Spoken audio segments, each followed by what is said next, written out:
तो दोस्तों एक और बेहतरीन मूवी मिनियंस की हमें देखने को मिलने वाली है, मिनियंस एंड द मॉन्स्टर कर जो कि लोगों में एक तरह से क्रेज़ इसका बहुत ही बेहतरीन है और ये हमें रिलीज़ होते हुए बहुत जल्द देखने को मिलने वाली है।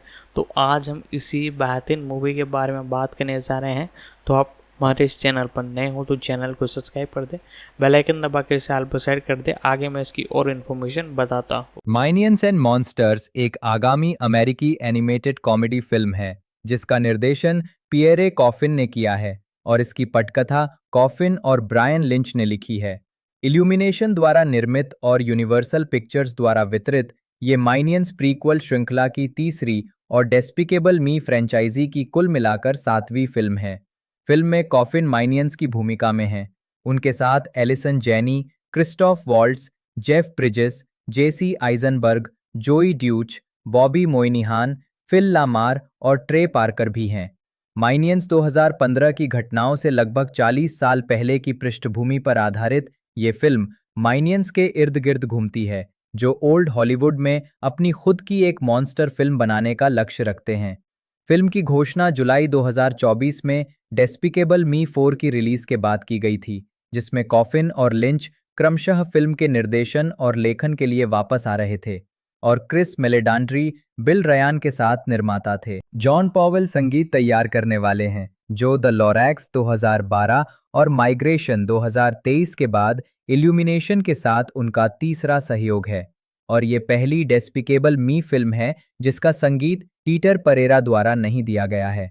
मिनियंस एंड मॉन्स्टर्स का प्रीमियर 21 जून 2026 को NEC international animation film Festival में होने वाला है और ये 1 जुलाई को संयुक्त राज्य अमेरिका में सिनेमाघरों में रिलीज होगी। आधार 1920 के दशक में मिनियंस अपनी खुद की मॉन्स्टर फिल्म में कास्ट करने के लिए राक्षसों को ढूंढने का लक्ष्य रखते हैं। आवाज कलाकार पियरे कॉफिन, मिनियंस के रूप में ट्रे पार्कर गूमी के रूप में, Jesse Eisenberg, Joey Deutch, Allison Janney Bobby, Moynihan Phil LaMarr, Christoph Waltz एक फिल्म निर्देशक के रूप में, जेफ ब्रिजेस एक फिल्म स्टूडियो के प्रमुख के रूप में। उत्पादन विकास। मिनियंस एंड मॉन्स्टर्स की घोषणा जुलाई 2024 में डेस्पिकेबल मी 4 की रिलीज के दौरान की गई थी, जिसमें पियरे कॉफिन को निर्देशन और ब्रायन लिंच को पटकथा लेखन का जिम्मा सौंपा गया था। इसके अलावा पैट्रिक डेलेज ने सह निर्देशक के रूप में काम किया। फिल्म का शीर्षक वही है जो 2021 में एनबीसी पर 11 जून 2021 को प्रसारित लघु फिल्म का था और मिनियंस द राइज ऑफ ग्रू की डीवीडी रिलीज पर 6 सितंबर 2022 को भी यही शीर्षक था। मार्च 2026 में tray Parker, Jesse Eisenberg, Joey Deutch, Christoph Waltz, Jeff Bridges, Bobby Moynihan, Phil LaMarr और एलिसन जैनी को फिल्म में अभिनय करने के लिए चुना गया। पार्कर ने इससे पहले डेस्पिकेबल मी 3 में बाल्थाजार ब्रैट को आवाज दी थी और जैनी ने पहली मिनियंस फिल्म में मैज नेल्सन को आवाज दी थी। संगीत। अप्रैल 2026 में जॉन पावेल को फिल्म का संगीत तैयार करने के लिए घोषित किया गया था, जो द लोरैक्स 2012 और माइग्रेशन 2023 के बाद इल्यूमिनेशन के साथ उनका तीसरा सहयोग था। साथ ही ये पहली डेस्पिकेबल मी फिल्म थी जिसका संगीत आवर्ती संगीतकार हीटर परेरा द्वारा नहीं दिया गया था। विपणन। सुपर बाउल एलेक्स के दौरान 8 फरवरी 2026 को एक सुपर बाउल प्रोमो प्रसारित किया गया था। फिल्म का फुटेज अप्रैल 2026 में सिनेमा कॉन के दौरान प्रदर्शित किया गया था। मुक्त करना। मिनियंस एंड मॉन्स्टर्स का प्रीमियर 21 जून 2026 को NEC international animation film Festival में होने वाला है और ये 1 जुलाई को संयुक्त राज्य अमेरिका में सिनेमाघरों में रिलीज होगी। मूल रूप से इसे 30 जून 2027 को रिलीज करने की योजना थी, लेकिन बाद में इसे ड्रीमवर्क्स एनिमेशन की श्रेक 5 के लिए पहले से तय रिलीज तिथि पर स्थानांतरित कर दिया गया, जब उस फिल्म को स्थगित कर दिया गया था। यूनिवर्सल के नेटफ्लिक्स के साथ एनिमेटेड फिल्मों के लिए दीर्घकालिक समझौते के हिस्से के रूप में फिल्म को अमेरिका में पे टीवी विंडो के पहले 4 महीनों के लिए पीकॉक पर स्ट्रीम करने का अनुबंध किया गया है, फिर अगले 10 महीनों के लिए नेटफ्लिक्स पर स्थानांतरित हो जाएगी और फिर 4 महीनों के लिए पीकॉक पर वापस आ जाएगी। Audio leak. अक्टूबर 2025 में एक परीक्षण स्क्रीनिंग के दौरान एक दर्शक ने चुपके से एक रिकॉर्डिंग डिवाइस अंदर ले जाकर फिल्म की पूरी ऑडियो रिकॉर्ड कर ली, जिसे बाद में ऑनलाइन पोस्ट कर दिया गया। एक फ्रांसीसी एनिमेटर, निर्देशक, निर्माता, लेखक और वॉइस एक्टर हैं। वे डेस्पिकेबल मी फ्रेंचाइजी की पहली 4 फिल्मों के सह निर्देशन और सभी मिनियंस को अपनी आवाज देने के लिए जाने जाते हैं, जिसके लिए उन्हें 10वें सेयू अवार्ड्स में किड्स फैमिली अवार्ड मिला।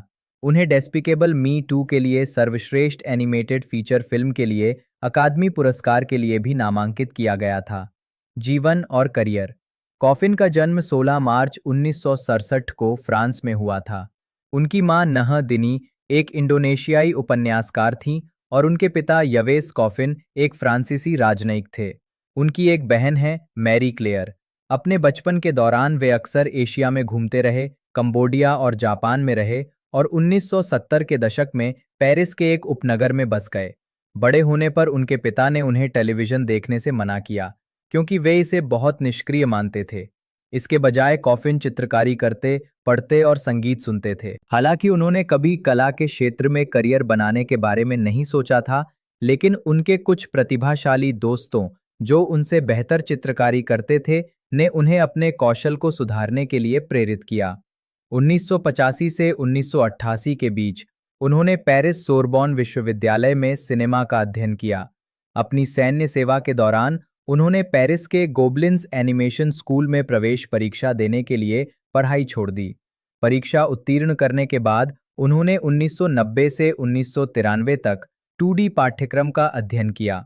फिर वे लंदन स्थित 2D एनिमेशन संस्थान एम्बलिन चले गए, जहां उन्होंने स्टीवन स्पीलबर्ग द्वारा निर्मित film we are back a dinosaur story में 1 वर्ष तक जूनियर एनिमेटर के रूप में काम किया।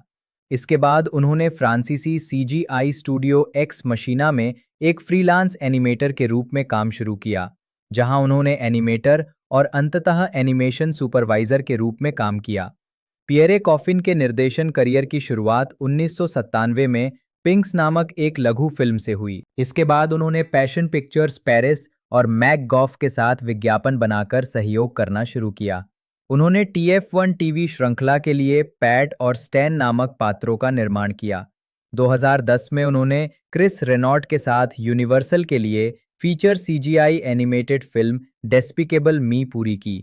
कॉफिन ने रेनॉल्ट के साथ डेस्पिकेबल मी 2010 और डेस्पिकेबल मी 2 2013, डेस्पिकेबल मी 3 2017 और काइल बाल्डा के साथ डेस्पिकेबल मी स्पिन ऑफ मिनियंस 2015 का निर्देशन किया। कॉफिन ने डेस्पिकेबल मी और मिनियंस फ्रेंचाइजी की प्रत्येक किश्त में मिनियंस की आवाज दी है, जिसमें निम्नलिखित फिल्में शामिल हैं: मिनियंस द राइज ऑफ ग्रू 2022 और डेस्पिकेबल मी 4 2024। कॉफिन 2026 में रिलीज होने वाली मिनियंस एंड मॉन्स्टर्स का निर्देशन करने के लिए लौट रहे हैं। कॉफिन ने विभिन्न राष्ट्रीय बाजारों को बेहतर ढंग से आकर्षित करने के लिए मिनियंस की आवाज़ों की कई अलग-अलग डबिंग रिकॉर्ड की, जिसमें देश के अनुसार अलग-अलग स्थानीय शब्दों को मिलाया गया। कॉफिन वर्तमान में इल्यूमिनेशन के लिए 2 वेब सीरीज विकसित कर रहे हैं, जो टिकटॉक पर और बाद में यूट्यूब पर प्रदर्शित होंगी, जिनका शीर्षक हुज हू और बोन्स स्टोरी है। निजी जीवन: कॉफिन के 2 बच्चे हैं। फिल्मोग्राफी: पतली परत, वर्ष, शीर्षक, निदेशक, लेखक, बीच में कलाकार, अन्य आवाज की भूमिका। 1993, हम वापस आ गए हैं, एक डायनासोर की कहानी, नहीं नहीं, हाँ नहीं। 2010, डेस्पिकेबल मी, हाँ नहीं नहीं, हाँ। थे मिनियंस। 2013, घृणित 2, हाँ नहीं नहीं, हाँ। थे मिनियंस। 2015, मिनियंस, हाँ नहीं नहीं, हाँ। थे मिनियंस। 2017, डेस्पिकेबल मी 3, हाँ नहीं नहीं, हाँ। मिनियंस और संग्रहालय निदेशक। 2022, मिनियंस द राइज ऑफ ग्रू, नहीं नहीं नहीं, हाँ। थे मिनियंस। 2024, डेस्पिकेबल मी 4, नहीं नहीं नहीं, हाँ। थे मिनियंस। 2006, मिनियंस और मॉन्स्टर्स, हाँ, हाँ नहीं, हाँ। थे मिनियंस, लघु फिल्में, वर्ष, शीर्षक, निदेशक, अन्य आवाज की भूमिका। 2003, गैरी का दिन, हाँ नहीं। 2011, ब्रैड और गैरी, हाँ हाँ। चपटी कील, टेलीविजन, वर्ष, शीर्षक, निदेशक, लेखक, निर्माता। 2004-2010 पैट और स्टैन। हाँ हाँ हाँ। पुरस्कार फिल्में। एलिसन ब्रुक्स जेनी, जन्म 19 नवंबर 1959, एक अमेरिकी अभिनेत्री हैं। स्क्रीन और स्टेज पर अपने अभिनय के लिए जानी जाने वाली उन्हें कई पुरस्कार मिले हैं, जिनमें एक अकादमी पुरस्कार, एक ब्रिटिश अकादमी फिल्म पुरस्कार, एक गोल्डन ग्लोब पुरस्कार और 7 प्राइम टाइम एमी पुरस्कार शामिल हैं। साथ ही उन्हें 2 टोनी पुरस्कारों के लिए नामांकित भी किया गया है।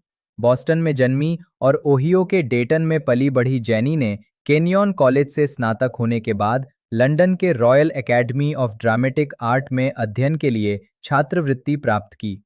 कई वर्षों तक छोटी और गुमनाम फिल्म और टेलीविजन भूमिकाओं के बाद जेनी को एनबीसी के राजनीतिक drama series the west wing 1999-2006 में सीजे क्रेग की भूमिका से सफलता मिली, जिसके लिए उन्हें 4 प्राइम टाइम एमी पुरस्कार मिले। 2014 में शो टाइम के period drama series masters of sex में 1950 के दशक की यौन रूप से दमित गृहिणी मार्गरेट स्कली की अतिथि भूमिका के लिए उन्होंने 5वां एमी पुरस्कार जीता। सीबीएस सिटकॉम मॉम 2013-2021 में एक सन की नशे की लत से उबर रही महिला बॉनी प्लंकेट के चित्रण के लिए जेनी ने 2 और एमी पुरस्कार जीते। 2024 में उन्होंने Netflix drama series the diplomat में अतिथि भूमिका निभाई। जेनी ने अपने पेशेवर मंच करियर की शुरुआत ऑफ ब्रॉडवे प्रोडक्शन लेडीज 1989 से की और इसके बाद उन्होंने कई इसी तरह के नाटकों में छोटी छोटी भूमिकाएं निभाईं। फिर 1996 में प्रेजेंट लाफ्टर के पुनरुद्धार के साथ ब्रॉडवे में पदार्पण किया। उन्होंने 2 ड्रामा डेस्क पुरस्कार जीते हैं और 2 टोनी पुरस्कारों के लिए नामांकित हुई हैं। अ व्यू फ्रॉम द ब्रिज 1997 के ब्रॉडवे पुनरुद्धार में अपने प्रदर्शन के लिए सर्वश्रेष्ठ अभिनेत्री के लिए और 9 to 5 2009 के मूल ब्रॉडवे प्रोडक्शन में अपनी भूमिका के लिए सर्वश्रेष्ठ अभिनेत्री के लिए। जेनी ने कई फिल्मों में चरित्र भूमिकाएं भी निभाई हैं, जिनमें primary colours 1998, American beauty 1999, 10 things I hate about you 1999, the hours 2002, Juno 2007, hairspray 2007, the help 2011, spy 2015, bad education 2019 और बॉम्बशेल 2019 शामिल हैं। फिल्म आई टोनिया 2017 में लवोना गोल्डन के किरदार के लिए जेनी ने सर्वश्रेष्ठ सहायक अभिनेत्री का एकेडमी पुरस्कार जीता। प्रारंभिक जीवन और शिक्षा। जेनी ने केनियन कॉलेज में पढ़ाई की थी। एलिसन ब्रुक्स जेनी का जन्म 19 नवंबर 1959 को बोस्टन, मैसाचुसेट्स में हुआ था और उनका पालन पोषण सिंसिनाटी और डेटन, ओहियो में हुआ था। वो पूर्व अभिनेत्री मेसी ब्रुक्स जेनी नी पुटनाम और रियल एस्टेट डेवलपर और जैज संगीतकार जर्विस स्पेंसर जेनी जूनियर की बेटी हैं। उनका एक बड़ा भाई जे और एक छोटा भाई हैल 1961-2011 था। हैल, जो कई वर्षों से अवसाद और व्यसन से जूझ रहे थे, ने 2011 में 49 वर्ष की आयु में आत्महत्या कर ली। जेनी स्टीफन हॉपकिंस की वंशज है। उनकी बेटी कॉन्स्टेंस हॉपकिंस के माध्यम से दोनों ने मैफ्लावर पर न्यू वर्ल्ड की यात्रा की थी, जैसा कि उन्होंने 2022 में who do you think you are के एक एपिसोड में बताया था। उन्होंने डेटन में मियामी वैली स्कूल में पढ़ाई की, जहां उन्हें 2005 में एक विशिष्ट पूर्व छात्रा के रूप में नामित किया गया था, और कनेक्टिकट में हॉटचकिस स्कूल में, जहां उन्हें 2016 में वर्ष की पूर्व छात्रा के रूप में नामित किया गया था। जेनी ने शुरू में फिगर स्केटिंग में करियर बनाने की आकांक्षा रखी थी, लेकिन उनकी 6 फीट 183 सेमी की ऊंचाई और किशोरावस्था में हुई एक अजीब दुर्घटना ने उस सपने को खत्म कर दिया। उन्होंने ओहियो के गैम्बियर स्थित कैनियन कॉलेज में दाखिला लिया, जहां उन्होंने थिएटर में विशेषज्ञता हासिल की। अपने प्रथम वर्ष के दौरान जेनी की मुलाकात कॉलेज के नवनिर्मित पोल्टन थिएटर के उद्घाटन समारोह के एक नाटक में अभिनेताओं पॉल न्यूमैन और जोआन वुडवर्ड से हुई, जिसका निर्देशन न्यूमैन कर रहे थे। इस दंपत्ति ने उन्हें अभिनय जारी रखने के लिए प्रोत्साहित किया और उनके करियर के शुरुआती दिनों में उनका मार्गदर्शन किया। उन्होंने न्यूयॉर्क में neighbourhood playhouse school of the theatre में प्रशिक्षण लिया और फिर 1984 के मध्य में royal academy of dramatic arts में अध्ययन करने के लिए छात्रवृत्ति प्राप्त की। आजीविका। 1989-1998 शुरुआती भूमिकाएं और ब्रॉडवे में पदार्पण। जैनी की टेलीविजन पर पहली भूमिका अल्पकालिक black and white comedy Morton and Hayes में थी, जो 1940 के दशक की शैली पर आधारित थी।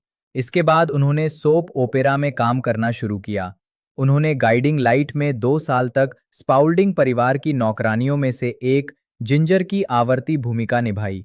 1994 के वसंत में वह लॉ एंड ऑर्डर के चौथे सीजन के समापन एपिसोड, जिसका शीर्षक ओल्ड फ्रेंड्स था, में रूसी माफिया के एक सदस्य के खिलाफ अनिच्छुक गवाह के रूप में दिखाई दी।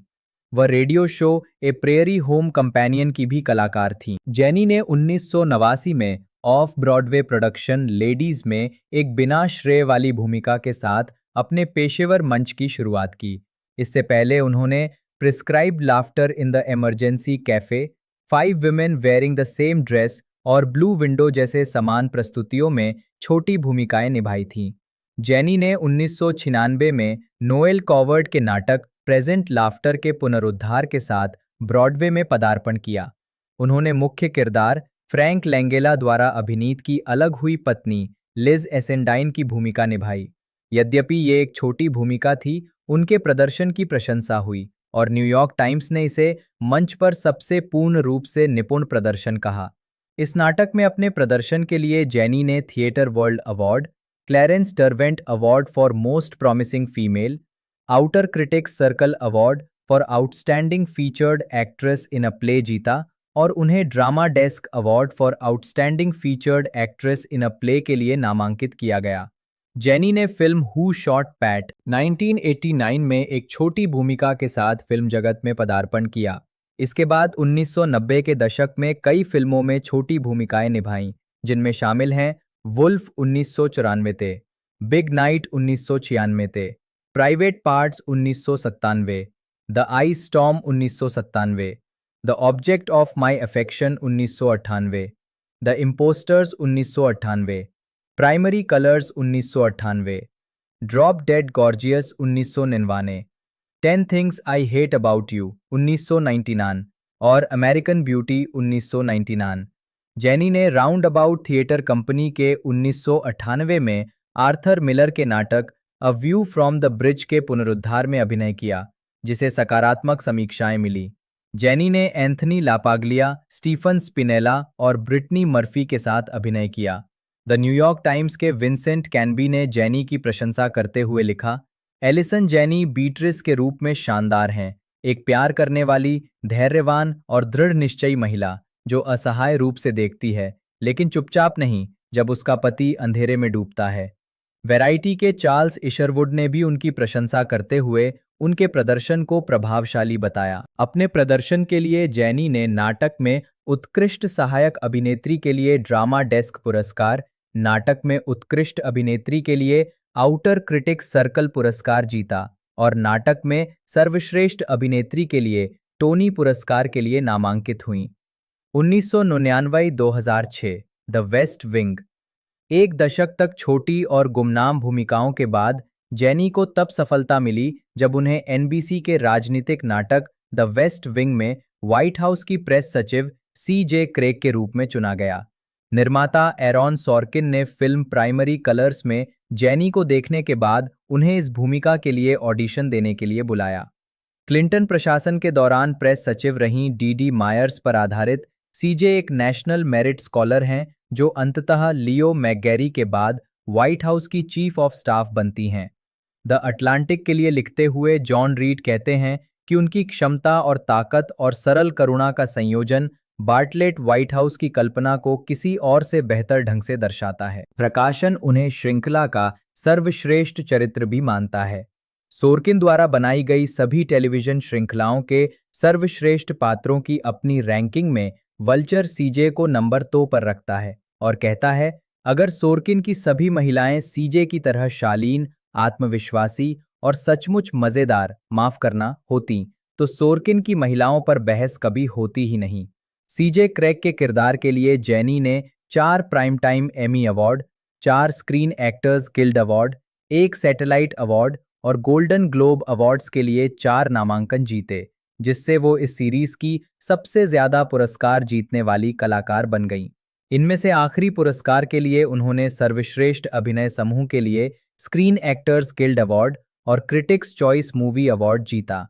वो Nurse Betty 2000, The hours 2002, Finding Nemo 2003, How to Deal 2003, The Chumscrubber 2005, Winter Solstice 2004 और अवर वेरी ओन 2005 में भी दिखाई दी। इनमें से आखिरी फिल्म के लिए उन्हें सर्वश्रेष्ठ सहायक महिला अभिनेत्री के लिए इंडिपेंडेंट स्पिरिट अवार्ड के लिए नामांकित किया गया था।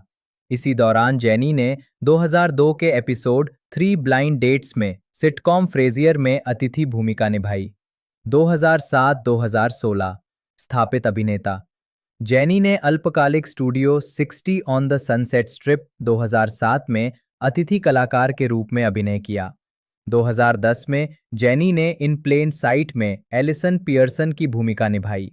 मई 2010 में वो टेलीविजन श्रृंखला लॉस्ट के अंतिम एपिसोड में से एक में शो के दो पौराणिक विरोधियों जैकब और द मैन इन ब्लैक की दत्तक मां के रूप में दिखाई दी। उन्होंने एबीसी नेटवर्क की कॉमेडी मिस्टर सनशाइन में अभिनय किया। ये श्रृंखला, जिसे मैथ्यू पेरी ने बनाया था, 2010-11 टेलीविजन सीजन के लिए मध्य सीजन प्रतिस्थापन थी। 2007 में जेनी ने जेसन रीटमैन की कॉमेडी ड्रामा फिल्म जूनो में ब्रेंड मैकगॉफ की भूमिका निभाई, जो मुख्य किरदार की सौतेली मां थी। उसी वर्ष वो म्यूजिकल फिल्म हेयर स्प्रे में भी दिखाई दी और उन्हें सर्वश्रेष्ठ सहायक अभिनेत्री के लिए ऑस्टिन फिल्म क्रिटिक्स एसोसिएशन पुरस्कार और सर्वश्रेष्ठ अभिनय समूह के लिए क्रिटिक्स चॉइस मूवी पुरस्कार मिला। 2010 में जेनी को टॉड सोलॉन्स की comedy drama film life during war time में उनके अभिनय के लिए प्रशंसा मिली। 2009 में जेनी ने स्टेफनी जे ब्लॉक और मेगन हिल्टी के साथ म्यूजिकल फिल्म 9 to 5 में अभिनय किया। उनके अभिनय को सकारात्मक समीक्षाएं मिली और जेनी को म्यूजिकल में उत्कृष्ट अभिनेत्री के लिए ड्रामा डेस्क पुरस्कार और म्यूजिकल में सर्वश्रेष्ठ अभिनेत्री के लिए टोनी पुरस्कार के लिए नामांकन मिला। Janney 2011 Toronto International Film Festival में फिल्म द हेल्प के प्रीमियर के दौरान 2011 में जेनी ने टेट टेलर के पीरियड ड्रामा द हेल्प में Emma Stone, Viola Davis, Octavia Spencer, Jessica Chastain, Mary Steenburgen और अन्य कलाकारों के साथ अभिनय किया। उन्होंने सर्वश्रेष्ठ अभिनय समूह के लिए स्क्रीन एक्टर्स गिल्ड अवार्ड और क्रिटिक्स चॉइस मूवी अवार्ड जीता। फिल्म को सर्वश्रेष्ठ फिल्म के लिए अकादमी पुरस्कार के लिए भी नामांकित किया गया था। उन्होंने drama Margaret 2011, coming of age comedy struck by lightning 2012 और कॉमेडी लिबरल आर्ट्स 2012 में भी अभिनय किया। कुछ अल्पकालिक शो और टेलीविजन से थोड़े समय के लिए ब्रेक लेने के बाद जेनी ने सीबीएस सिटकॉम मॉम के साथ छोटे पर्दे पर वापसी की, जो 2013 से 2021 तक चला। जेनी ने बोनी प्लंकेट की भूमिका निभाई, जो एक स्वार्थी, सनकी और नशे की लत से उबर रही महिला थी, जो अपनी बेटी एना फारिस द्वारा अभिनीत का प्यार और विश्वास फिर से हासिल करने की कोशिश करती है। अपने छोटे भाई की नशे की लत से हुई मौत और मल्टीकैम कॉमेडी में काम करने की अपनी लंबे समय से चली आ रही इच्छा के कारण उन्होंने ये भूमिका निभाने का फैसला किया। इस सीरीज में अपने अभिनय के लिए जेनी को आलोचकों से खूब सराहना मिली और उन्हें 6 प्राइम टाइम एमी अवार्ड नामांकन प्राप्त हुए, जिनमें से उन्होंने 2 बार कॉमेडी सीरीज में उत्कृष्ट सहायक अभिनेत्री का पुरस्कार जीता। उन्हें क्रिटिक्स चॉइस टेलीविजन अवार्ड्स में भी 6 नामांकन मिले और उन्होंने 2 बार कॉमेडी सीरीज में सर्वश्रेष्ठ सहायक अभिनेत्री का पुरस्कार जीता। 2014 से 2016 तक जेनी ने शो टाइम के period drama masters of sex में अतिथि भूमिका निभाई, जिसमें उन्होंने 1950 के दशक की एक यौन रूप से दमित गृहिणी का किरदार निभाया, जो अपने विवाह के विघटन को समझने के लिए संघर्ष करती है। उनके प्रदर्शन की सराहना की गई और जेनी को ड्रामा सीरीज में उत्कृष्ट अतिथि अभिनेत्री के लिए प्राइम टाइम एमी पुरस्कार के लिए लगातार 3 नामांकन प्राप्त हुए, जिनमें से एक उन्होंने 2014 में जीता और ड्रामा सीरीज में सर्वश्रेष्ठ अतिथि कलाकार के लिए क्रिटिक्स चॉइस टेलीविजन पुरस्कार जीता। जेनी ने बाद में ग्रीष्मकालीन comedy film The Way Back 2013, जासूसी comedy film Spy 2015, high school किशोर comedy film The DUFF 2015, fantasy film Miss Peregrine's Home for Peculiar Children 2016, comedy drama Tallulah 2016 और मनोवैज्ञानिक रहस्य thriller film The Girl on the Train 2016 में अभिनय किया। उन्होंने The Simpsons के एपिसोड फ्रेंड्स एंड फैमिली 2016 में जूलिया को आवाज दी और आईएफसी स्केच श्रृंखला कॉमेडी बैंग बैंग के episode Allison Janney Wears a Chambray Western Shirt and Suede Fringe Boots में खुद के रूप में अभिनय किया। 2017 वर्तमान करियर विस्तार। Jenny 2019 Toronto International Film Festival में बैड एजुकेशन के प्रीमियर पर। 2017 में जेनी ने जॉन गुआरे के नाटक 6 डिग्रीज ऑफ सेपरेशन के पुनरुद्धार में ओइसा किटरेडगे की भूमिका में ब्रॉडवे में वापसी की। वैरायटी की मर्लिन स्टासियो ने जेनी के अभिनय की प्रशंसा करते हुए लिखा, उनका चुटीला चतुर अंदाज गुआरे के हास्यपूर्ण संवादों के लिए एकदम सही है। द हॉलीवुड रिपोर्टर के डेविड रूनी ने भी सहमति जताते हुए लिखा, मैं उनसे अपनी नजरें नहीं हटा पा रहा था। कॉस्ट्यूम डिजाइनर क्लिंट रामोस के शानदार सोशलाइट आउटफिट्स में वे बेहद खूबसूरत लग रही थी और उन्होंने इस भूमिका के लिए जरूरी शुरुआती संयम और निराशा दोनों को बखूबी निभाया। जेनी को नाटक में उत्कृष्ट अभिनेत्री के लिए ड्रामा डेस्क पुरस्कार, विशिष्ट प्रदर्शन के लिए ड्रामा लीग पुरस्कार के लिए नामांकित किया गया और उन्होंने नाटक में उत्कृष्ट अभिनेत्री के लिए आउटर क्रिटिक्स सर्कल पुरस्कार जीता। 2017 में जेनी ने क्रेग गिलेस्पी की ब्लैक कॉमेडी फिल्म आई टोनिया में अभिनय किया, जो फिगर स्केटर टोनिया हार्डिंग के जीवन पर आधारित थी।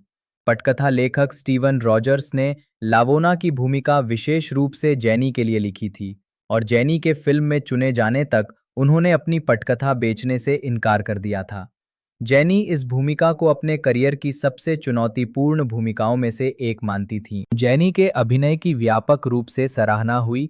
द वॉशिंगटन पोस्ट के माइकल ओ सुलिवन ने लिखा, जेनी हर दृश्य में अपनी छाप छोड़ती हैं। लावोना की भूमिका में एक ऐसी कठोर महिला जिसकी सहमति कठोर प्रेम से कहीं अधिक है। उन्हें फिल्म में अपने प्रदर्शन के लिए कई पुरस्कार मिले, जिनमें अकादमी पुरस्कार, golden globe, screen Actors guild पुरस्कार, क्रिटिक्स चॉइस मूवी पुरस्कार, इंडिपेंडेंट स्पिरिट पुरस्कार और सर्वश्रेष्ठ सहायक अभिनेत्री के लिए बाफ्टा पुरस्कार शामिल हैं। जेनी 2019 में नेटफ्लिक्स सीरीज द कॉमिंस्की मेथड के दूसरे सीजन के एक एपिसोड में खुद के रूप में दिखाई दी। डिज्नी चैनल के animated show Phineas and Ferb में जेनी ने डॉक्टर डूफेनशमर्ट्ज की पूर्व पत्नी चार्लीन को आवाज दी। जेनी 2019 में 5 फिल्मों में दिखाई दी। उन्होंने पारिवारिक कॉमेडी ट्रूप जीरो, मनोवैज्ञानिक थ्रिलर माँ और बॉम्बशेल में कैमियो भूमिकाएं निभाईं।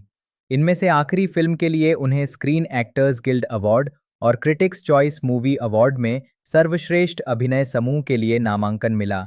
जेनी ने द एडम्स फैमिली के एनिमेटेड संस्करण में मार्गो नीडलर को भी आवाज दी। जेनी बैड एजुकेशन और टेट टेलर की comedy drama breaking news in Yuba county में भी दिखाई दी। उन्होंने जे एब्राम्स की थ्रिलर फिल्म लू में भी मुख्य भूमिका निभाई थी। 2022 में Janney who do you think you are के एक एपिसोड में दिखाई दी, जिसमें उन्हें पता चला कि वो स्टीफन हॉपकिंस की वंशज है, जो मैफ्लावर पर बसने वालों में से एक थे। जेनी बाद में romantic comedy film the people we hate at the wedding 2022 और science fiction film the creator 2023 में दिखाई दी। 2024 में जेनी ने एप्पल टीवी प्लस की period comedy series Palm Royale में 1960 के दशक के उत्तरार्ध की एक सोशलाइट एवलिन रॉलिंस की भूमिका निभाना शुरू किया। उसी वर्ष उन्होंने सिटकॉम कर्ब योर एंथुजियाज्म के अंतिम सीजन में अतिथि भूमिका निभाई। 2024 में जेनी ने नेटफ्लिक्स के राजनीतिक ड्रामा द डिप्लोमैट में संयुक्त राज्य अमेरिका की उपराष्ट्रपति ग्रेस पेन के रूप में अभिनय करना शुरू किया। द वेस्ट विंग के बाद इस शैली में उनकी पहली प्रस्तुति थी। जेनी के प्रदर्शन को आलोचकों की प्रशंसा मिली और उन्हें critics choice awards, golden globe awards और स्क्रीन एक्टर्स गिल्ड अवार्ड्स में नामांकन प्राप्त हुए। रोलिंग स्टोन ने उनके प्रदर्शन को 2024 के 10 सर्वश्रेष्ठ टीवी प्रदर्शनों में स्थान दिया। जेनी 2025 की फिल्मों अनदर सिंपल फेवर और everything is going to be great में दिखाई देती हैं। मॉम में अपनी भूमिका से संबंधित साक्षात्कारों में जेनी ने अपने भाई हेल के बारे में बात की, जिन्होंने आत्महत्या करने से पहले वर्षों तक नशे की लत से संघर्ष किया था। उन्होंने मॉम में अपने किरदार को निभाने का श्रेय नशे की लत से जूझ रहे लोगों को दिया है। 4 मार्च 2018 को जेनी ने अपने स्वीकृति भाषण के दौरान अकादमी पुरस्कार की अपनी जीत उन्हें समर्पित की। 2004 में उन्होंने कैसर परमानेंटे द्वारा स्वास्थ्य रखरखाव संगठन के व्यापक थ्राइव मीडिया अभियान में बनाए गए टेलीविजन और रेडियो विज्ञापनों और अमेरिकन इंस्टीट्यूट ऑफ आर्किटेक्ट्स के एक रेडियो अभियान में अपनी आवाज देना शुरू किया। सितंबर 2010 में ये घोषणा की गई कि जेनी डिज्नी आकर्षण Star Tours The Adventures Continue में Aly San San spokes droid की आवाज होंगी। ये आकर्षण बाद में डिज्नी के हॉलीवुड स्टूडियो और डिज्नीलैंड में खोला गया। अक्टूबर 2016 में जेनी द हॉटचकी स्कूल का पूर्व छात्र पुरस्कार प्राप्त करने वाली पहली महिला बनी और मनोरंजन उद्योग में उनके काम के लिए उन्हें हॉलीवुड वॉक ऑफ फेम पर एक स्टार मिला, जो सेक्सा चोसो हॉलीवुड बुलेवार्ड पर स्थित है। सक्रियतावाद 2018 में जेनी ने लॉस एंजलिस में 2018 महिला मार्च में भाग लिया, जो महिलाओं के अधिकारों, मानवाधिकारों और सामाजिक न्याय के लिए एक बड़े राष्ट्रीय आंदोलन का हिस्सा था। 2016 में जेनी को व्हाइट हाउस में चैंपियंस ऑफ चेंज कार्यक्रम में सम्मानित किया गया, जिसमें व्यसन की रोकथाम, उपचार और पुनर्प्राप्ति को बढ़ावा देने वाले 10 लोगों को सम्मानित किया गया। उन्होंने सर्जन जनरल विवेक मूर्ति के साथ मीडिया में व्यसन और पुनर्प्राप्ति के चित्रण पर एक पैनल चर्चा में भी भाग लिया। 2017 में जेनी ने प्लैंड पेरेंटहुड को $250,000 दान किए। 2020 में कोविड-19 महामारी के प्रकोप के साथ जेनी ने बेघरों को भोजन प्रदान करने वाले संगठन डेटन फूड बैंक को $10,000 दान किए। जेनी और उनके वेस्ट विंग के सह कलाकार मिशेल ओबामा की व्हेन वी ऑल वोट पहल का हिस्सा थे। हाल ही में उन्होंने Divas for Democracy United We Slay में भाग लिया, जो मतदाता पंजीकरण का समर्थन करने वाला एक स्ट्रीमिंग वैरायटी शो है।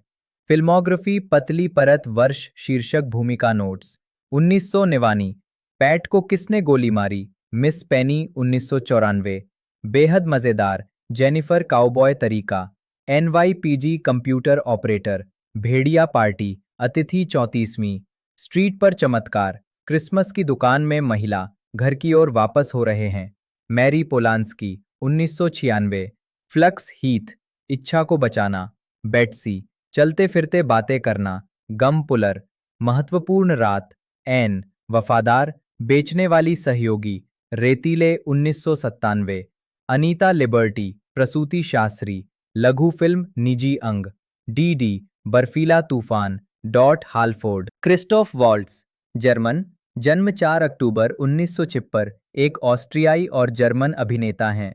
वॉल्ट्स ने अंग्रेजी भाषा की फिल्मों में खलनायक और सहायक भूमिकाओं के अपने अभिनय के लिए अंतर्राष्ट्रीय ख्याति प्राप्त की। उनके पुरस्कारों में 2 अकादमी पुरस्कार, 2 बाफ्टा और 2 गोल्डन ग्लोब पुरस्कार शामिल हैं। साथ ही उन्हें प्राइम टाइम एमी पुरस्कार के लिए नामांकन भी मिला है। जर्मन टेलीविजन और थिएटर में एक शानदार करियर के बाद वॉल्ट्स को अंतर्राष्ट्रीय स्तर पर पहचान क्वेंटिन टारनेटिनो की 2009 में आई फिल्म इंग्लोरियस बास्टर्ड से मिली, जिसमें उन्होंने हंस लांडा का किरदार निभाया था। इस भूमिका के लिए उन्हें सर्वश्रेष्ठ सहायक अभिनेता का अकादमी पुरस्कार और कान फिल्म महोत्सव का सर्वश्रेष्ठ अभिनेता का पुरस्कार मिला। उन्होंने टारनेटिनो के साथ जैंगो अनचेंड 2012 में फिर से काम किया, जिसके लिए उन्हें अपना दूसरा सर्वश्रेष्ठ सहायक अभिनेता का अकादमी पुरस्कार मिला। इस बार एक इनाम शिकारी डॉक्टर किंग शुल्स के किरदार के लिए। उन्होंने carnage 2011, the zero theorem 2013, big eyes 2014, downsizing 2017, Elita battle angel 2019, the French dispatch 2021, Frankenstein और ड्रैकुला दोनों 2025 जैसी फिल्मों में भी अभिनय किया है। जेम्स बॉन्ड की फिल्मों स्पेक्ट्रे 2015 और नो टाइम टू डाई 2021 में उन्होंने अर्नस्ट स्टावरो ब्लोफेल्ड की भूमिका निभाई। वॉल्ट्स 2010 में ऑस्ट्रियाई नागरिक और 2020 में अमेरिकी नागरिक बन गए, जबकि उन्होंने अपनी जर्मन नागरिकता भी बरकरार रखी। प्रारंभिक जीवन और शिक्षा वॉल्ट्स का जन्म 4 अक्टूबर 1956 को वियना में हुआ था। वे German set designer Johannes Waltz और ऑस्ट्रियाई और स्लोवेनियाई मूल की ऑस्ट्रियाई कॉस्ट्यूम डिजाइनर एलिजाबेथ अर्बनसिक के पुत्र थे। वॉल्ट्स एक नाट्य विरासत वाले परिवार से आते हैं। उनकी नानी बर्ग थिएटर और मूक फिल्म अभिनेत्री मारिया मेयन थीं और उनके सौतेले दादा एमेरिक रीमर्स और उनके परदादा जॉर्ज रीमर्स दोनों मंच अभिनेता थे जिन्होंने मूक फिल्मों में भी काम किया था। वॉल्ट्स के नाना रूडोल्फ वॉन अर्बन स्लोवेनियाई मूल के मनोचिकित्सक थे और सिगमंड फ्रॉइड के शिष्य थे। वॉल्ट्स के पिता का निधन तब हुआ जब वे 7 वर्ष के थे और उनकी मां ने बाद में संगीतकार और कंडक्टर एलेक्जेंडर स्टाइनब्रेचर से शादी कर ली। स्टाइनब्रेचर पहले निर्देशक माइकल हानेके की मां से विवाहित थे। परिणाम स्वरूप वॉल्ट्स और हानेके का सौतेला पिता एक ही था। वॉल्ट्स को युवावस्था से ही ओपरा का शौक था। उन्होंने लगभग 10 वर्ष की आयु में अपना पहला ओपरा तुरंदोत, जिसमें बिरगिट निल्सन ने मुख्य भूमिका निभाई थी, देखा था। किशोरावस्था में वॉल्ट्स सप्ताह में 2 बार ओपरा देखने जाते थे। उन्हें थिएटर में कोई रुचि नहीं थी और वे एक ओपरा गायक बनना चाहते थे। वियना के थेरेसियानम से स्नातक होने के बाद वॉल्ट्स ने प्रसिद्ध मैक्स रेनहार्ट सेमिनार में अभिनय का अध्ययन किया। उसी समय उन्होंने वियना के संगीत और प्रदर्शन कला विश्वविद्यालय में गायन और ओपेरा का भी अध्ययन किया, लेकिन अंततः उन्होंने फैसला किया कि उनकी आवाज ओपेरा करियर के लिए पर्याप्त अच्छी नहीं थी। 1970 के दशक के अंत में वॉल्ट्स ने कुछ समय न्यूयॉर्क शहर में बिताया, जहां उन्होंने ली स्ट्रासबर्ग और स्टेला एडलर से प्रशिक्षण लिया। उन्होंने एडलर के अधीन स्क्रिप्ट व्याख्या का अध्ययन किया और अपने विश्लेषणात्मक दृष्टिकोण का श्रेय उनकी शिक्षा को देते हैं। आजीविका यूरोप लौटने पर वॉल्ट्स ने एक मंच अभिनेता के रूप में काम पाया और ज्यूरिक के शाउस्पील हॉस में अपना पदार्पण किया। उन्होंने वियना, साल्जबर्ग, कोलोन और हैम्बर्ग में भी प्रदर्शन किया। वे 1980 से 2000 के वर्षों में एक विपुल टेलीविजन अभिनेता बन गए। 2000 में उन्होंने German television production Wenn Mann Sich Traut के साथ निर्देशन में पदार्पण किया। 1990 में उन्होंने इयान रिचर्डसन के साथ ब्रिटिश टीवी श्रृंखला द ग्रेवी ट्रेन में डॉक्टर हंस जोआचिम डॉर्फमैन की भूमिका निभाई। ये शो ब्रुसेल्स में यूरोपीय संघ के कार्यालयों में घटित साजिश और कुकर्मों की कहानी है। 2007 में वॉल्ट्स ने रॉबर्ट सपोलस्की के जर्मन संस्करण अ प्राइमेट्स मेमोयर मीन लेबेन आलस पावियन के ऑडियो बुक का वर्णन किया। क्वेंटिन टारनटिनो की 2009 की फिल्म इंग्लोरियस बास्टर्ड्स में वॉल्ट्स ने एसएस स्टैंडर्टन फ्यूहरर हंस लांडा, जिसे यहूदी शिकारी के नाम से भी जाना जाता है, की भूमिका निभाई। चतुर, विनम्र, बहुभाषी लेकिन स्वार्थी, निर्दयी और हत्यारा, लांडा का चरित्र ऐसा था कि टारनटिनो को डर था कि उन्होंने शायद एक ऐसा किरदार लिख दिया है जिसे निभाना असंभव है। वॉल्ट्स को 2009 के कान फिल्म महोत्सव में इस प्रदर्शन के लिए सर्वश्रेष्ठ अभिनेता का पुरस्कार मिला और आलोचकों और जनता से प्रशंसा प्राप्त हुई। 2009 में उन्होंने आलोचकों के पुरस्कारों की झड़ी लगा दी। New York Film Critics Circle, Boston Society of Film Critics, Los Angeles Film Critics Association के साथ साथ गोल्डन ग्लोब्स और एक्टर अवार्ड्स में सर्वश्रेष्ठ सहायक अभिनेता के पुरस्कार प्राप्त किए। अगले महीने उन्होंने सर्वश्रेष्ठ सहायक अभिनेता के लिए बाफ्टा पुरस्कार जीता और सर्वश्रेष्ठ सहायक अभिनेता के लिए अकादमी पुरस्कार भी जीता। टेरेंटिनो ने अपनी फिल्म में वॉल्ट्स के महत्व को स्वीकार करते हुए कहा, मुझे लगता है कि लांडा मेरे द्वारा लिखे गए और भविष्य में लिखे जाने वाले सबसे बेहतरीन किरदारों में से एक है और क्रिस्टोफ ने इसे बखूबी निभाया। ये सच है कि अगर मुझे क्रिस्टोफ जैसा कोई अच्छा अभिनेता नहीं मिलता तो शायद मैंने इंग्लोरियस बास्टर्ड्स नहीं बनाई होती। वॉल्ट्स इन 2010 वॉल्ट्स ने द ग्रीन हॉर्नेट 2011 में गैंगस्टर बेंजामिन चुडनॉफ्स्की की भूमिका निभाई। उसी वर्ष उन्होंने वाटर फॉर एलिफेंट्स और रोमन पोलांस्की की कार्नेज में अभिनय किया। उन्होंने क्वेंटिन टारनेटिनो की जैंगो अनचेन्ड 2012 में जर्मन इनाम शिकारी किंग शुल्स की भूमिका निभाई। ये भूमिका टारनेटिनो ने विशेष रूप से वॉल्ट्स के लिए लिखी थी। फिल्म की शूटिंग से पहले एक प्रशिक्षण दुर्घटना में वॉल्ट्स को श्रोणी में चोट लगी। हालांकि इसका फिल्म में उनकी भूमिका पर कोई प्रभाव नहीं पड़ा। उनकी इस भूमिका ने उन्हें एक बार फिर प्रशंसा दिलाई। वॉल्ट्स ने गोल्डन ग्लोब, बाफ्टा और अंततः सर्वश्रेष्ठ सहायक अभिनेता का अकादमी पुरस्कार जीता। अप्रैल 2013 में उन्हें 2013 कान फिल्म महोत्सव में मुख्य प्रतियोगिता जूरी के सदस्य के रूप में चुना गया था। उन्होंने 2013 के अंत में एंटवर्प में व्लाम्से ओपेरा में और 2014 की शुरुआत में घेंट में ओपेरा डेर रोसेन कवालियर के एक प्रोडक्शन का निर्देशन किया।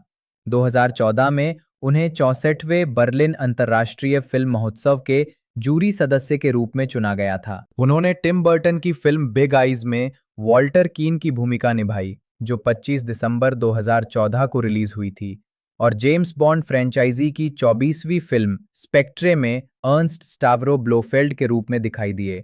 जुलाई 2016 में उन्होंने द लेजेंड ऑफ टार्जन में मुख्य खलनायक कैप्टन लियोन रोम, एक भ्रष्ट बेल्जियम कप्तान की भूमिका निभाई।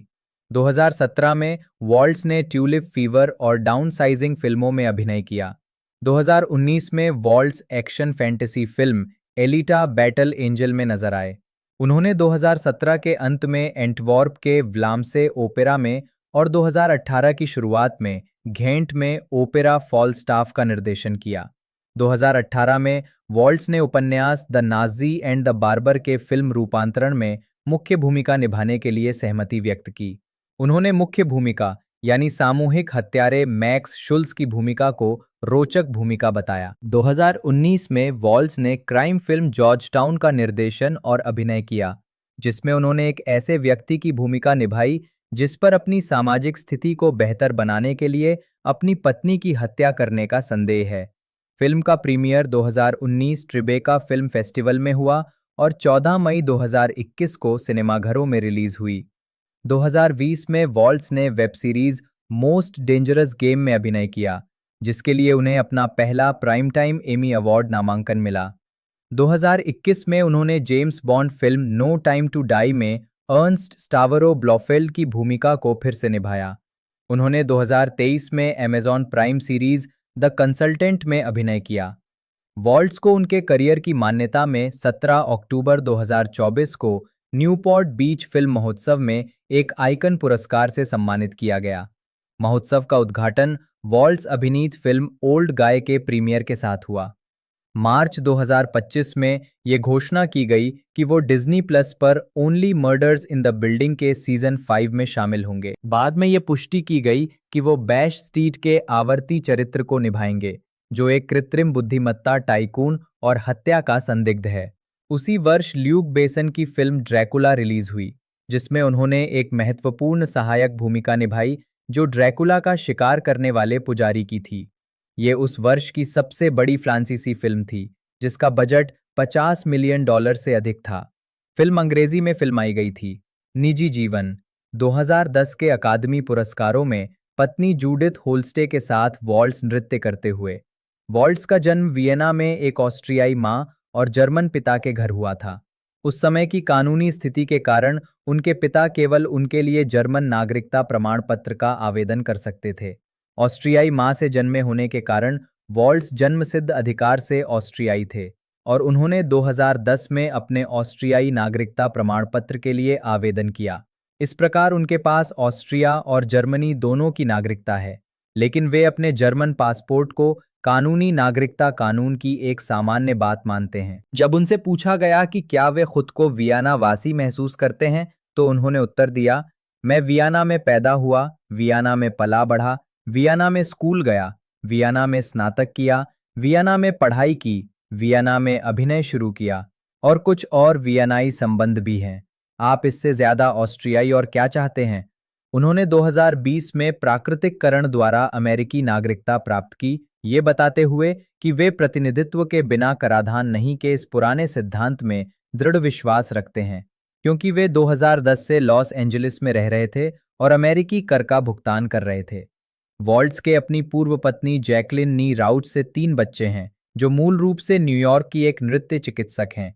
दोनों लंदन में रहते थे और उनका विवाह 17 साल तक चला। वॉल्ट्स ने अपनी दूसरी पत्नी जर्मन पोशाक डिजाइनर जूडिथ होल्स्टे से शादी की, जिनसे उनकी एक बेटी है। वे अपना समय बर्लिन, वियना और लॉस एंजलिस के बीच बांटते हैं। फिल्मोग्राफी और पुरस्कार। मुख्य लेख क्रिस्टोफ वाल्स की फिल्मोग्राफी और क्रिस्टोफ वाल्स द्वारा प्राप्त पुरस्कारों और नामांकनों की सूची। इंग्लोरियस बास्टर्ड्स के यूके प्रीमियर में वाल्स नृत्य लेसेस्टर स्क्वायर 23 जुलाई 2009। ये भी देखें। अकादमी पुरस्कार के लिए नामांकित अभिनेताओं की सूची। अभिनय श्रेणियों में एक से अधिक अकादमी पुरस्कार नामांकन प्राप्त करने वाले अभिनेताओं की सूची। अभिनय श्रेणियों में 2 या अधिक अकादमी पुरस्कार जीतने वाले अभिनेताओं की सूची। ऑस्ट्रियाई अकादमी पुरस्कार विजेताओं और नामांकित व्यक्तियों की सूची। जर्मन अकादमी पुरस्कार विजेताओं और नामांकित व्यक्तियों की सूची। गोल्डन ग्लोब विजेताओं की सूची। जेफरी लियोन ब्रिजेस, जन्म 4 दिसंबर 1949, एक अमेरिकी अभिनेता और गायक हैं। वे फिल्म और टेलीविजन में अपनी प्रमुख भूमिकाओं के लिए जाने जाते हैं। 7 दशकों से अधिक के अपने करियर में उन्होंने अकादमी पुरस्कार और गोल्डन ग्लोब पुरस्कार सहित कई पुरस्कार प्राप्त किए हैं। साथ ही 3 बाफ्टा पुरस्कार और 2 प्राइम टाइम एमी पुरस्कारों के लिए नामांकन भी प्राप्त किए हैं। 2019 में उन्हें सेसिल बी डेमिल पुरस्कार से सम्मानित किया गया। एक प्रतिष्ठित अभिनय परिवार में जन्मे ब्रिजेस ने अपने पिता लॉयड और भाई ब्यू के साथ टेलीविजन श्रृंखला सी हंट 1958-1960 में अभिनय किया। उन्होंने drama film halls of anger 1970 से फीचर फिल्म में पदार्पण किया और द लास्ट पिक्चर शो 1971 में मुख्य भूमिका निभाई, जिसके लिए उन्हें अपना पहला अकादमी पुरस्कार नामांकन मिला। मुख्य अभिनेता के रूप में उन्होंने साहसिक फिल्म किंग कॉन्ग 1976 से, नियो नॉयर कटर वे 1981, विज्ञान कथा film Tron 1982, thriller jagged edge 1985 और the morning after 1986, drama the fabulous baker boys 1989, the Fisher king 1991 और the mirror has two faces 1996 और crime comedy the big Lebowski 1998 में अभिनय किया। Bridges को thunderbolt and Lightfoot 1974, starman 1984, the contender 2000, true grit 2010 और hello और high water 2016 में अपनी भूमिकाओं के लिए ऑस्कर नामांकन प्राप्त हुए और क्रेजी हार्ट 2009 में एक शराबी गायक की भूमिका के लिए उन्हें सर्वश्रेष्ठ अभिनेता का एकेडमी पुरस्कार मिला। उन्होंने सी बिस्किट 2003, आयरन मैन 2008 और ट्रॉन लेगेसी 2010 जैसी बड़ी बजट फिल्मों में भी अभिनय किया है। टेलीविजन पर उन्हें HBO film a dog year 2009 और एफएक्स श्रृंखला द ओल्ड मैन 2022-2024 में अपने प्रदर्शन के लिए प्राइम टाइम एमी पुरस्कार नामांकन प्राप्त हुए। प्रारंभिक जीवन और शिक्षा। ब्रिजेस का जन्म 4 दिसंबर 1949 को लॉस एंजलिस में हुआ था। वे अभिनेता लॉयड ब्रिजेस 1913-1999 और अभिनेत्री एवं लेखिका डोरोथी ब्रिजेस नी सिम्पसन 1915-2009 के पुत्र थे। वे 4 बच्चों में से एक हैं। उनके बड़े भाई ब्यू ब्रिजेस, जन्म 9 दिसंबर 1941, जो स्वयं भी एक अभिनेता हैं। उनकी छोटी बहन लुसिंडा और उनके भाई गैरेट, जिनकी 1948 में शिशु मृत्यु सिंड्रोम से मृत्यु हो गई थी। उनके नाना इंग्लैंड के लिवरपूल से आकर बसे थे। ब्रिजेस और उनके भाई बहनों का पालन पोषण लॉस एंजलिस के होल्मबी हिल्स इलाके में हुआ। उनका अपने भाई ब्यू के साथ घनिष्ठ संबंध था, जो उनके पिता के काम पर होने पर उनके लिए एक पिता समान भूमिका निभाते थे। उन्होंने 1967 में यूनिवर्सिटी हाई स्कूल से स्नातक की उपाधि प्राप्त की। 17 वर्ष की आयु में उन्होंने अपने पिता के साथ एनिवर्सरी वॉल्ट्स के एक मंचन में दौरा किया और फिर न्यूयॉर्क शहर चले गए, जहां उन्होंने हर्बर्ट बर्गहॉफ स्टूडियो में अभिनय का अध्ययन किया। उन्होंने 1967 से 1975 तक सैन लुइस ओबिस्पो, कैलिफोर्निया में संयुक्त राज्य तटरक्षक रिजर्व में एक बोट्सवेन मेट के रूप में भी सेवा की, जहां उनका अंतिम पद बोट्सवेन मेट द्वितीय श्रेणी था। आजीविका 1951-1970। प्रारंभिक भूमिकाएं। जेफ ब्रिजेस ने अपने पिता लॉयड ब्रिजेस के साथ सी हंट और द लॉयड ब्रिजेस शो में अभिनय किया। ब्रिजेस ने अपनी पहली स्क्रीन उपस्थिति द कंपनी शी कीप्स 1951 में एक अनाम भूमिका में की। ये फिल्म उनके पहले जन्मदिन के कुछ समय बाद ही रिलीज हुई थी। अपनी युवावस्था में ब्रिजेश और उनके भाई ब्यू अपने पिता के शो सी हंट 1958-1971 और सीबीएस एंथोलॉजी श्रृंखला द लॉयड ब्रिजेश शो 1962-1963 में कभी कभार दिखाई देते थे। 1965 में उन्होंने द लोनर के एक एपिसोड में अपने पिता के साथ एक सहायक भूमिका निभाई। 1959 में उन्होंने लेसी के एपिसोड सक्सेस स्टोरी में जॉब कॉप्स के क्रू सदस्य कैल बेकर की भूमिका निभाई। ब्रिजेश और रॉब रेनर दोनों ने यूनाइटेड आर्टिस्ट्स की स्कूल अलगाव विरोधी फिल्म हॉल्स ऑफ एंगर में अपनी पहली फिल्मी भूमिका निभाई। 1971-1989 सफलता और प्रसिद्धि। 1971 में उन्होंने television film in search of America में माइक की मुख्य भूमिका निभाई। उनकी पहली प्रमुख भूमिका 1971 की film the last picture show में आई, जिसके लिए उन्हें सर्वश्रेष्ठ सहायक अभिनेता के अकादमी पुरस्कार के लिए नामांकित किया गया। इसके बाद उन्होंने 1972 की दमदार बॉक्सिंग फिल्म फैट सिटी में सह अभिनय किया, जिसका निर्देशन जॉन हस्टन ने किया था। 1973 में उन्होंने द लास्ट अमेरिकन हीरो में जूनियर जैक्सन की भूमिका निभाई, जो नैस्कार ड्राइवर जूनियर जॉनसन की सच्ची कहानी पर आधारित फिल्म थी। उन्हें 1974 की फिल्म थंडरबोल्ट एंड लाइटफुट में क्लिंट ईस्टवुड के साथ अपने अभिनय के लिए फिर से सर्वश्रेष्ठ सहायक अभिनेता के लिए नामांकित किया गया। 1976 में उन्होंने जेसिका लैंग के साथ किंग कॉन्ग के पहले रीमेक में मुख्य किरदार जैक प्रेस्कॉट की भूमिका निभाई। ये फिल्म व्यावसायिक रूप से सफल रही, जिसने दुनिया भर में $90 मिलियन की कमाई की, जो इसके $23 मिलियन के बजट से 3 गुना से भी अधिक थी, और इसे सर्वश्रेष्ठ दृश्य प्रभाव के लिए अकादमी पुरस्कार भी मिला। दशक के अंत में उन्होंने फराह फॉसेट के साथ रहस्यमय film Somebody Killed Her Husband 1978, John Huston के साथ व्यंग्यात्मक ब्लैक कॉमेडी विंटर किल्स 1979 और comedy drama The American Success Company 1979 में अभिनय किया। 1980 में उन्होंने माइकल सिमिनो की बड़े पैमाने पर निर्मित वेस्टर्न फिल्म हेवेंस गेट में Kris Kristofferson, Christopher Walken, John Hurt, Sam Waterston और इसाबेल हुपर्ट के साथ अभिनय किया। ये फिल्म सार्वजनिक रूप से आलोचनात्मक और व्यावसायिक रूप से असफल रही और इसे स्टूडियो यूनाइटेड आर्टिस्ट्स के पतन का कारण माना गया। 2009 में पुल 1982 में ब्रिजेस ने विज्ञान कथा फिल्म ट्रॉन में अभिनय किया, जिसमें उन्होंने केविन फ्लिन, एक वीडियो गेम प्रोग्रामर की भूमिका निभाई। समीक्षक रोजर एबर्ट ने फिल्म को शानदार बताया और इसकी तुलना द एम्पायर स्ट्राइक्स बैक 1980 से करते हुए लिखा, ये फिल्म हमें चकित और आनंदित करने वाली एक मशीन है और तकनीकी रूप से शायद ये फिल्मों की एक ऐसी पीढ़ी के लिए आधार तैयार कर रही है जिसमें कंप्यूटर जनित ब्रह्मांड, भावनाओं से उत्पन्न व्यक्तित्वों के बारे में मनजनित कहानियों की पृष्ठभूमि होंगे। 1982 में ही उन्होंने एलन आर्किन, मिया फेरो और एंजेला लैंसबरी के साथ animated sports film the last unicorn में प्रिंस लीर को आवाज दी और रॉबर्ट मुलिगन द्वारा निर्देशित रोमांटिक कॉमेडी किस मी गुड बाय में सैली फील्ड के साथ अभिनय किया।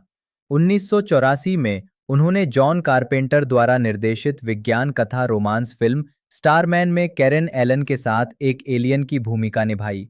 इस अभिनय के लिए उन्हें सर्वश्रेष्ठ अभिनेता के अकादमी पुरस्कार के लिए नामांकित किया गया था। इस दौरान उन्होंने जेम्स वुड्स और राहेल वॉर्ड के साथ neo noir film against all odds 1984, Glenn Close के साथ थ्रिलर फिल्म जैगेड एज 1985 और जैन फोंडा के साथ द मॉर्निंग आफ्टर 1986 और किम बेसिंगर के साथ क्राइम कॉमेडी फिल्म नादिन 1987 में भी अभिनय किया।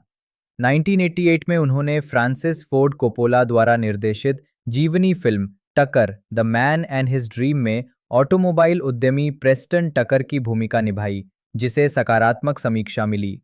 अगले वर्ष उन्होंने 2 रोमांटिक फिल्मों में अभिनय किया, एलन जे पकुला द्वारा निर्देशित सी यू इन द मॉर्निंग, जिसमें एलिस क्रिगे और फराह फॉसेट थीं, और स्टीव क्लोज द्वारा निर्देशित द फैबुलस बेकर बॉयज, जिसमें मिशेल फाइफर और उनके असली भाई ब्यू ब्रिजेस के साथ अभिनय किया। 1990-2007 स्थापित अभिनेता जेफ ब्रिजेस 2013 में 1990 में उन्होंने पीटर बोगदानोविच की फिल्म टेक्सास विले के लिए सिबिल शेफर्ड के साथ पुनः काम किया, जो 1971 की film the last picture show का सीक्वल थी, जिसमें ब्रिजेस ने अभिनय किया था। फिल्म में क्लोरिस लीचमैन, एलिन ब्रेनन और रैंडी क्वेड भी थे। ये फिल्म लैरी मैकमर्ट्री के 1987 के इसी नाम के उपन्यास पर आधारित थी। ब्रिजेस ने फिल्म बनाने के बारे में कहा, ये लगातार डेजा वू, पहले भी ऐसा हो चुका है कि झटके जैसा था। हर दिन मैं पीटर को पकड़ता और उसे सड़क के किसी कोने में बिठा देता जहां हम शूटिंग कर रहे थे और कहता, अब से 20 साल पहले जब मैं ठीक यहीं खड़ा था तो तुमने मुझसे क्या कहा था। अगले वर्ष उन्होंने टेरी गिलियम की fantasy comedy drama The Fisher king 1991 में रॉबिन विलियम्स, मर्सिडीज रूएल और अमांडा प्लॉमर के साथ अभिनय किया। फिल्म में उन्होंने एक समाज द्वेषी रेडियो जॉकी की भूमिका निभाई है जो प्यार और पवित्र ग्रेल की खोज में निकले एक बेघर व्यक्ति से दोस्ती करता है। अपने अभिनय के लिए दोनों को सर्वश्रेष्ठ अभिनेता, मोशन पिक्चर, म्यूजिकल या कॉमेडी श्रेणी में गोल्डन ग्लोब पुरस्कार के लिए नामांकित किया गया था। 1992 में उन्होंने मार्टिन बेल द्वारा निर्देशित नाटक अमेरिकन हार्ट का निर्माण किया और उसमें जेल से रिहा हुए एक व्यक्ति की भूमिका निभाई, जिसके लिए उन्हें सर्वश्रेष्ठ पुरुष मुख्य भूमिका का इंडिपेंडेंट स्पिरिट पुरस्कार मिला। न्यूयॉर्क टाइम्स की फिल्म समीक्षक जेनेट मैस्लिन ने ब्रिजेस के अभिनय की प्रशंसा करते हुए लिखा, अब समय आ गया है कि श्री ब्रिजेस को उनकी पीढ़ी के सबसे कम सराहे गए महान अभिनेता के रूप में पहचाना जाए। उन्होंने खुद को आश्चर्यजनक रूप से रूपांतरित कर लिया है। 1993 में उन्होंने पीटर वेयर द्वारा निर्देशित ड्रामा फिल्म फियरलेस 1993 में इसाबेला रोसेलिनी, जॉन टर्टूरो और रोजी पेरेस के साथ अभिनय किया। कुछ आलोचकों का मानना है कि ये उनकी सर्वश्रेष्ठ भूमिकाओं में से एक है। एक आलोचक ने इसे एक उत्कृष्ट कृति बताया। पॉलीन केल ने लिखा कि वे शायद अब तक के सबसे स्वाभाविक और कम आत्मसचेत स्क्रीन अभिनेता हैं। 1994 में उन्होंने एक्शन फिल्म ब्लोन अवे में लेफ्टिनेंट जिमी डोव की भूमिका निभाई, जिसमें उनके साथ टॉमी ली जोन्स और फॉरेस्ट व्हाइटेकर थे। उनके असली पिता लॉयड ब्रिजेस भी फिल्म में थे, जिन्होंने ब्रिजेस के किरदार के चाचा की भूमिका निभाई थी। ये फिल्म आर्थिक रूप से सफल नहीं रही और बॉक्स ऑफिस पर अपने $50 मिलियन के बजट में से केवल $30 मिलियन ही कमा पाई। ये फिल्म एक अन्य विस्फोटक थीम वाली फिल्म स्पीड के कुछ हफ्तों बाद रिलीज हुई थी। 11 जुलाई 1994 को ब्रिजेस को मोशन पिक्चर उद्योग में उनके योगदान के लिए हॉलीवुड वॉक ऑफ फेम पर एक स्टार से सम्मानित किया गया। ये स्टार 7065 हॉलीवुड बुलेवार्ड पर स्थित है।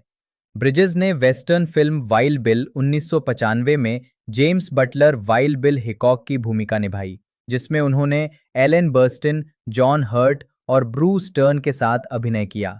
फिल्म को मिलीजुली समीक्षाएं मिलीं और ये बॉक्स ऑफिस पर बुरी तरह फ्लॉप रही। 1996 में उन्होंने अपने भाई ब्यू ब्रिजेस और फ्रांसिस मैकडॉर्मेंट के साथ show time television film hidden in America में अभिनय किया। जूलियन मूर और ब्रिजेस 2011 में लेबॉस्की फेस्ट में।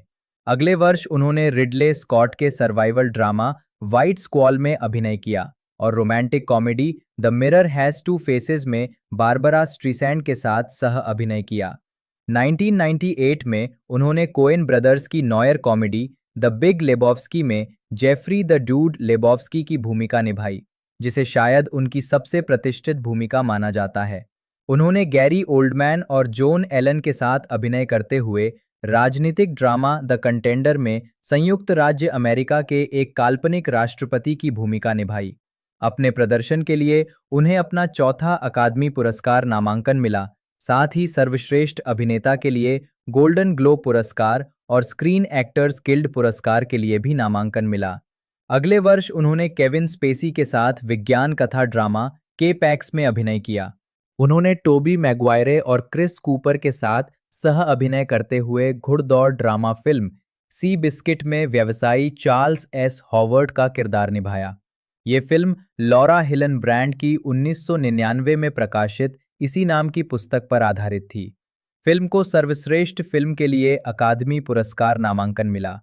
उन्होंने 2005 में टेरी गिलियम की फंतासी फिल्म टाइडलैंड में भी अभिनय किया, जिसमें उनके साथ जेनेट मैकटीर और जेनिफर टिली सहकलाकार थीं। ये गिलियम के साथ ब्रिजेस का दूसरा सहयोग था। पहला 1991 की फिल्म द फिशर किंग में रॉबिन विलियम्स के साथ था। तो इसे दोस्तों 21 जून 2001 से 2016 के अंदर एलजी एक तरह से मैं आपको बता दूं एनिस में रिलीज़ किया गया था। उसके बाद अब इसे सभी लोगों को 1 जुलाई 2026 को रिलीज़ किया जाना है। जी हाँ दोस्तों, 1 जुलाई 2026 को ये हमें हमारे नज़दीकी सिनेमाघरों में देखने को मिलेगी। बाकी फाइनल टीजर ट्रेलर आ चुका है जो कि बहुत ही कॉमेडियन है। आपने इसका टीजर ट्रेलर नहीं देखा है तो मैंने उसकी लिंक नीचे प्रोवाइड कर दी है। बाकी मैंने सारी कुछ इन्फॉर्मेशन है वो आपको इस वीडियो में बता दी है। वीडियो आपको अच्छी लगती है तो लाइक कीजिएगा, ज़्यादा से ज़्यादा हो सके तो शेयर कीजिएगा ताकि हमें मोटिवेशन मिलता रहे और ऐसा ही कंटेंट हम आपके लिए लेकर आते रहें। बाकी इससे पहले भी हमें कई एनिमेटेड मूवीज़ देखने को मिल चुकी हैं इस फ्रेंचाइजी के अंदर।